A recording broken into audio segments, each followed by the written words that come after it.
Hi guys, welcome back to my channel. My name is Christian. If it's your first time seeing me, go ahead and like this video because I know you're gonna like it already. Subscribe and turn on those post notifications so you never miss another upload. And if you already are subscribed, hey babies, welcome back. I am a spiritual mentor. All of my content here is about healing you and helping you reach your highest self. So everyone, today we are going to be talking about instincts versus your intuition, and why you should be trusting your intuition over your instincts, and how to know if you're listening to your instincts and not your intuition. So we're going to get into all things that. So guys, I did a pick a card for the new moon in Taurus, and the message of trusting your instincts versus trusting your intuition came out. And I definitely thought that would be something great to just make an entire video on, because I feel like that is something that people need to hear, and that a lot of people are really connected to their instincts more than they are their intuition.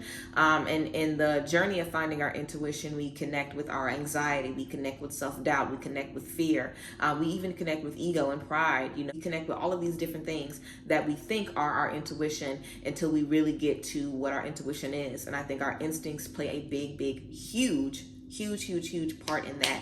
So let's get into it. Of course, you guys can check the description box to book sessions with me, work with me, connect with me. I am having my event in Dallas on May 27th. So yeah, make sure you guys check it out. Also guys, in the intermediate tarot course, I am teaching them how to make their own tarot decks. I'm low-key considering doing like a separate little 2-hour workshop where I teach you guys how to make your own decks, and maybe make it like a little $50 workshop where, you know, you guys bring your materials, we make our decks together. You know, I'll give you guys some preliminary work to do before, and then we can come together maybe and create our decks together. So let me know if you guys would be interested in a workshop where you would be able to learn to create your own decks. But yes, I hope you guys are having a good one. Let's go ahead and get right into this video. So when it comes with our instincts, let's just talk about how we learn and connect with our instincts. So instincts are something that I feel are typically based on our environment, and what we need to do to survive or have a favorable outcome in our environment. Our instincts are not always related to survival. You might have an instinct where you can feel the air or the atmosphere outside, and it'll let you know if you need to bring your umbrella in or not. You might have an instinct to do something after, you know, doing it so many times and getting a desired result. You can develop your instincts over time from being in situations where maybe you need to be a little bit sharper or a little more attuned to your environment. You can lose instincts as well if you're in a space where maybe you've had your guard down for a really long time, or, you know, you haven't been around someone that's, you know, shysty in a while. So you maybe have, you know, forgotten a few tips about how to move around those types of people. You know, instincts can come and go, and we can gain new instincts depending on what we need to survive, or, you know, just be comfortable in different situations. How our instincts show up whenever our intuition is there. Your instinct is to help you survive and to keep you comfortable. Your intuition is not rooted in keeping you comfortable, helping you survive, none of that. Your instinct is just leading you to align with God's path for the development and the evolution of your spirit. You know, your intuition is God's guidance. Your intuition is the energy of your higher self. Your intuition is, you know, the endless supply of knowledge and wisdom that we have access to and we can tap into. Your intuition is also wired in your nervous system, in your body. It's a physical thing that can be physically, you know, measured and, you know, seen as well. You can see, you know, the fight or flight response in people. You can see intuitively how people feel when they have a panic attack, or when someone maybe is an empath and they're being affected by someone's trauma that is near them or that is connected to them. You can physically feel certain things intuitively that will let you know, oh my God, somebody must be having a bad day because I'm feeling this right here, or oh my God, I might need to, you know, not go to this party because I'm feeling this in this part of my body. So your intuition can also affect you in different parts of your body, and your instincts can do this as well. But again, your intuition is coming from a place of, you know, unlimited wisdom, unlimited knowledge, you know, source energy, creative energy, spirit, instead of your instincts, again, which comes from, you know, the things that we learn as humans and the things that are passed down to us from our family. Let's say, for example, you know, you always were taught that, you know, hobbies were just hobbies. You always had to have a 9 to 5. You might want to turn your hobby into a career. Your intuition could be telling you to turn it into a career, but your instincts could be telling you to always keep a job. You know, your instincts could be telling you to always have a job. Let's say, for example, you know, you are a healer and you have a tendency to let people take advantage of you. Your instincts might tell you to text this person first or call this person even though they haven't spoken to you in a while. And your instincts aren't always led by the right intention. You know, someone can negatively impact your instincts. Someone can be sending you messages spiritually where you think about calling them or texting them, and when you do, it sends you down a world of bullshit, you know, and you weren't even supposed to do it, but your instincts told you to. You know, your instincts are kind of, you know, energetic pulses that kind of lead us very impulsively to step into some different things, you know. Sometimes it's good, sometimes it's not so good. But you can definitely have instincts, like I said, that might tell you to reach out to somebody. You might have an instinct that, you know, can be a manifestation of an intrusive thought that tells you to do something that's going to harm yourself, or try something once, or, you know, indulge in a behavior that you know is going to give you an adrenaline rush, but could potentially be, you know, harmful for you. We have instincts that lead us into all different kinds of things.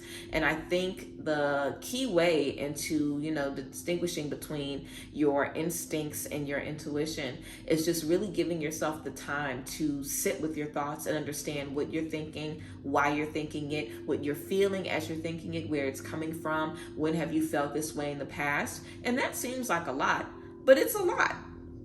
It's a lot. It seems like a lot, but it is. And also, if you want to be psychic, if you want to be able to really tap into your intuition, if you want to live life without a gray area, for the most part, because I'd say I'm psychic and I pretty much know everything, but there are things that I'm not able to see until I'm ready for them. So your intuition is not going to just kind of be like a fail-safe where you literally have unlimited knowledge for the rest of your life and you can just sit back and relax and take in all this information. It really is a responsibility to be led by your intuition. You know, it means walking with faith. It means walking with trust. It means being in spaces that are healthy for you. I cannot hear my intuition if I have friendships that are stressing me out.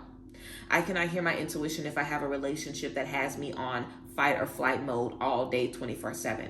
I cannot hear my intuition if I'm working a job that leaves me so drained, so depleted. I'm taking on everybody else's energy every day. There's so much drama, so much tension. I cannot hear my intuition if I am energetically blocked, energetically being held back in any way.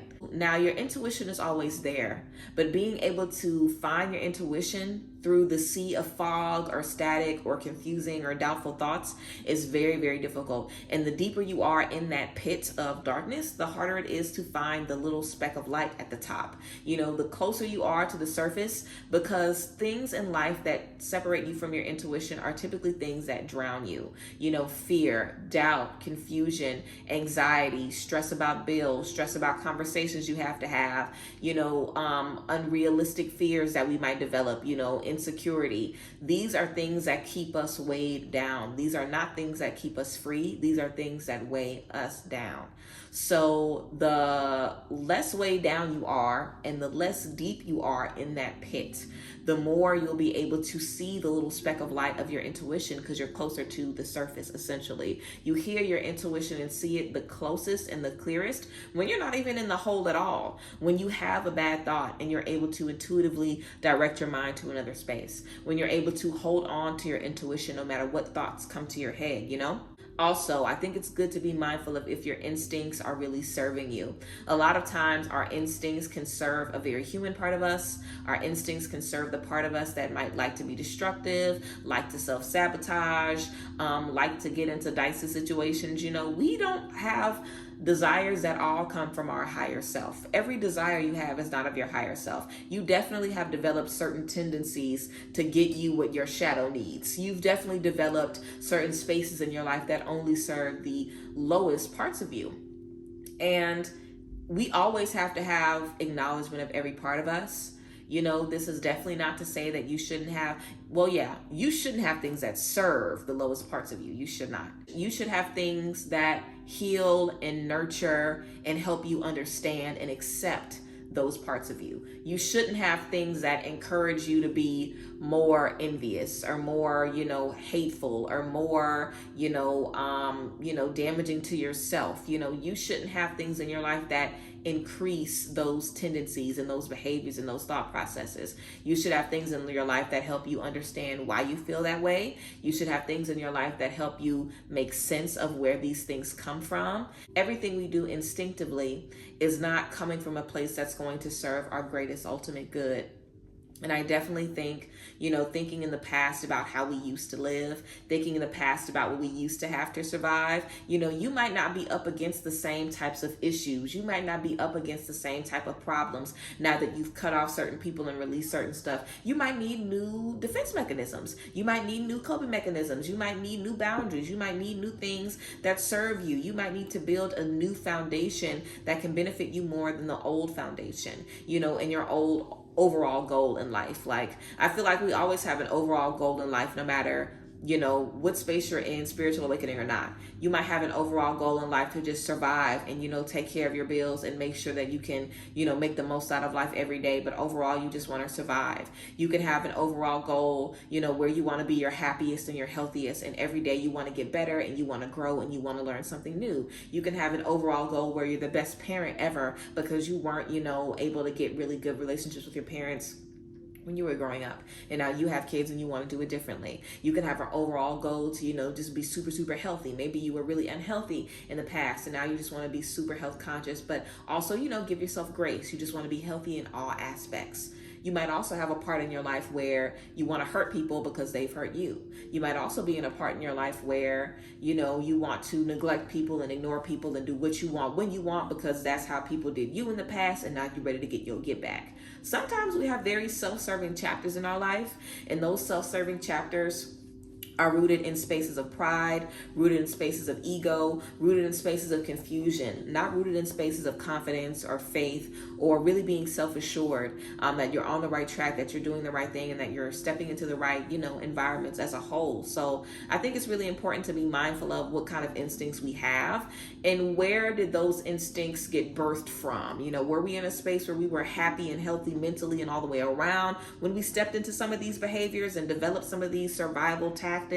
Or were we in a space where our back was against the wall? We had little to no support and we had to get it how we live. And if that meant walking over people, if that meant doing things that weren't always healthy, if that meant sometimes making bad decisions, if that meant, stealing or lying or whatever we had to do to get it together, if that meant doing that and we were okay with that because that's what we needed at that moment, well, maybe we don't want to use those same instincts now as we're trying to be better and do better and be mindful of how we treat people and have certain morals, over everything. There are definitely certain things that I used to do that I would never, ever, ever, ever, ever do now.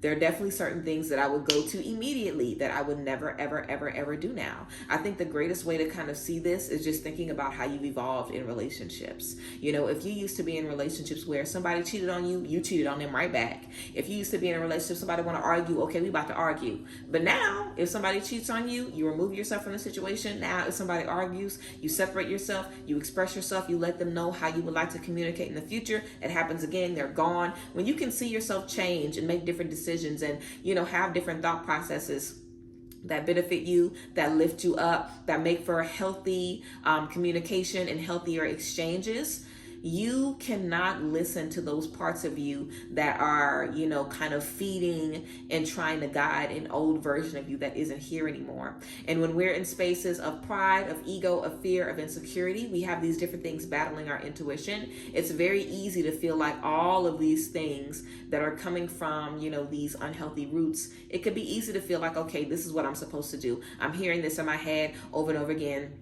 But whatever you pinpoint in your head, that's what you're going to hear. Whatever voice you pinpoint in your head, that's what's going to be the loudest. So if you are about to go on a date and your instinct is telling you it's going to be, a joke, don't go, your instincts are telling you to just, cancel it and not go. Your intuition is telling you that, you've had good conversations with this person so far. It's a nice, brunch date in the middle of the day. It's safe, it's in public, it's gonna be a good time. You know some of this person's friends, you've been around them. It's comfortable, so this is a situation that we can trust. Your fear is telling you this person isn't going to like me. I'm not gonna know what to say. Your anxiety is telling you I'm gonna be awkward. I'm not going to know what to say. I'm not gonna know what to do. They're not gonna like my outfit. You have all of these different things that are telling you it would just be easier to not go. But you have this one thing, your intuition, that's saying, hey, this is safe. This is okay. I'm looking at the facts. I know this, we've done this, we've said this. I have no reason to think it's going to go bad. It might go bad, but I don't have any evidence proving that it's going to go bad. So let me just try, versus listening to all of those other parts of you without really breaking it down, really looking at the facts, listening to all of those other parts of you, and then you don't go. And then the same thing happens again and you don't go. And you end up in a space where you never get to make the community, you never get to make the people, you never get to get out of the house. Time passes by very quickly when you are shutting your intuition out every chance that you get. If you've been hearing to start a business and you've let 5 years pass, I bet it passed real quickly. Or how many of you guys last year around this time you were thinking about starting a business and you still haven't done it yet? I bet the year came around quick. I bet it came around quick. How many of you guys in the summer said, oh, I'm going to start a business around this time and it's going to be ready for next summer? Is it ready for next summer? Is it ready for next summer? And I'm sure you had a lot of things telling you, your instincts telling you, let me pay these bills. I don't have $20 to put aside every week. But you order out and you buy weed and you buy liquor and you go into the club and you Ubering here and you doing this. And you got $5 here, $5 here, $5 here. You might be able to put $40 aside every week, not 20. Or even if you can put 40 aside a month, your instincts can sometimes tell you that it's better to not do it at all than to do something if it's going to take 10 years to do it. Sometimes your instincts don't see the benefit and the long-term benefit to things. Your intuition is coming from a place of thinking not just about you, but of the version of you at the end of your finish line and what decisions you have to make to get to that point. You don't know how much time you have left here on earth. God knows, which means your intuition knows. This is why people typically know when they're about to pass away, or they start to prepare themselves for when they're about to pass away, or people that are close to someone, have heard them talk about, passing away or different things like that, before something happens. Intuitively, sometimes, not all the time, but sometimes intuitively we know when, we're about to go. So your intuition is guiding you on a timeline through your life as God knows it. Not as you know it, as God knows it, as the universe knows it, as source knows it. It's not always going to make sense to you what you should do. You can go by your instincts, that is just your current knowledge and your current experience, and you can miss out on a lot of different things based on being comfortable, survival, not, failing. You can follow all of these things, or you can trust the leap of faith. You can trust the intuitive energy that's going to lead you always to exactly where you need to be. But I do think that, in trusting your intuition, a really good, powerful thing to do is to feel differently about life. Every bad day is not a bad day. Sometimes those bad days are needed to bring you into the good spaces. God, the divine source, God does not look at life like good days, bad days. There's a time for everything. Everything is valuable. It is life. It is life as a whole. It's good, it's bad, it's happy, it's sad, you mourn, it's life. It's life. So sometimes we're in spaces of being stagnant, or we're in spaces of being down. You have total and full control over your mind, over your energy, over your spirit. It doesn't matter what it looks like. You get to decide what voice you're going to listen to in your head. You get to decide what you want to pay attention to. And when you get so down about things not working in life, if that's how you are, it's going to be really, really tough to trust your intuition, because your intuition is the total opposite of that. Your intuition is always secure. Your intuition always knows it's going to be okay. Your intuition never has an off day, ever. So if you have more off days than good, it's going to be difficult for you to, kind of get the momentum going in the beginning and really listen to your intuition that's going to tell you to take the risk, to trust yourself, to trust God, to pray, to wait. We don't want to hear those things. We want to hear how we're going to get it, when it's going to come, what we need to do, what we can see physically. Your intuition is not always going to give you direction that you want. And I know we all want to connect with our intuition so bad, but it is a responsibility spiritually and emotionally to make sure that if you do want to follow your intuition in this life, you have to do so with faith. You have to really work on your gratitude. You have to really work to reprogram the doubt and the fear and the disgust that comes to your mind when you think like, I might have to sit here for 6 months looking stupid before I get into my next chapter. You know, I've had to sit in situations for 6 months unhappy, waiting on something good to happen and knowing that it wasn't going to happen until after the 6 months. I've sat in spaces for a year, for an entire year, knowing for a fact at the beginning of that 12-month period that it was not going to be settled until the end of the 12-month period. And I had to know every day it's not going to be settled until a year from now. But I had to make the most of the year. I couldn't have just said, screw the year. Like sometimes your intuition will tell you, give it 5 months or give it a year. And you might not want to do that. You might not want to spend a whole day journaling. You might not want to spend any time doing release. You might not want to, spend the time investing and losing and gaining and losing. You might not want to do that.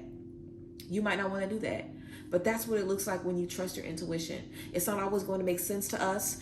Our human bodies are typically relying on a lot of pride, a lot of ego, all the things that just make us feel good and fuzzy, and none of the things that challenge us. But your intuition is aligning you with your highest self. And if you are just working to make that connection, you're going to have a lot of things that are not that. You're going to have more things that are not aligned than things that are aligned. But little by little, as you work on yourself, as you work on your mind, as you work on your energy, as you have the conversation with yourself, as you break it down, as you make it make sense for you, you'll be able to have more things in your life that align rather than don't. And you're still going to have moments where you are down, but the down moments, you'll have support to make you feel better. You won't be down for too long because you'll always have something else that can turn you around and put you in the right, environment. And that is very, very, very important. That is very, very, very, very key. So yeah. That's just a little spiel, guys, about your instincts and intuition. I hope you guys enjoyed this video. If you guys have some questions about instincts and intuition or the things that I talked about, you can definitely let me know down below. I could definitely do a part 2 with some questions that you guys have from this video. But I appreciate you guys. Remember, you can book sessions with me down below in the link in the description box. I thank you guys for being here. See you guys later. Bye, guys. Bless.